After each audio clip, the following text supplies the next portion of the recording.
بسم اللہ الرحمن الرحیم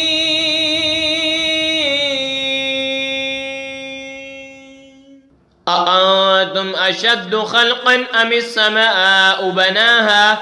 رفع سمكها فسواها وأغطش ليلها وأخرج ضحاها والأرض بعد ذلك دحاها أخرج منها ماءها ومرعاها والجبال أرساها متاعا لكم ولأنعامكم فإذا جاءت الطامة الكبرى يوم يتذكر الإنسان ما سعى وبرزت الجحيم لمن يرى فأما من طغى۔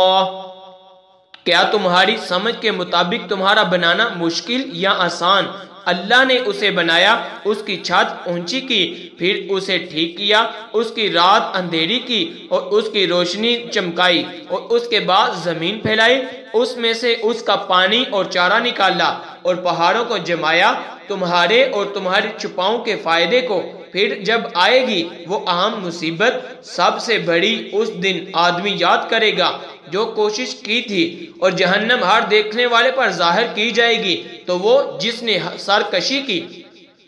وآثر الحياة الدنيا فإن الجحيم هي المأوى وأما من خاف مقام ربه ونهى النفس عن الهوى فإن الجنة هي المأوى يسألونك عن الساعة أيان مرساها فيما أنت من ذكراها إلى ربك منتهاها إنما أنت منذر من يخشاها كأنهم يوم يرونها لم يلبثوا إلا عشية أو ضحاها۔ اور دنیا کی زندگی کو ترجیح دی تو بے شک جہنم ہی اس کا ٹھکانہ ہے، اور وہ جو اپنے رب کے حضور کھڑے ہونے سے ڈرا اور نفس کی خواہش سے روکا تو بے شک جنت ہی اس کا ٹھکانہ ہے۔ تم سے قیامت کو پوچھتے ہیں کہ وہ کب کے لیے ٹھہر ہوئی ہے، تمہیں اس کے بیان سے کیا تعلق؟ تمہارے رب ہی کی طرف تک اس کی انتہا ہے، تو تم فقط اسے ڈرانے والے ہو جو اس سے ڈرے گویا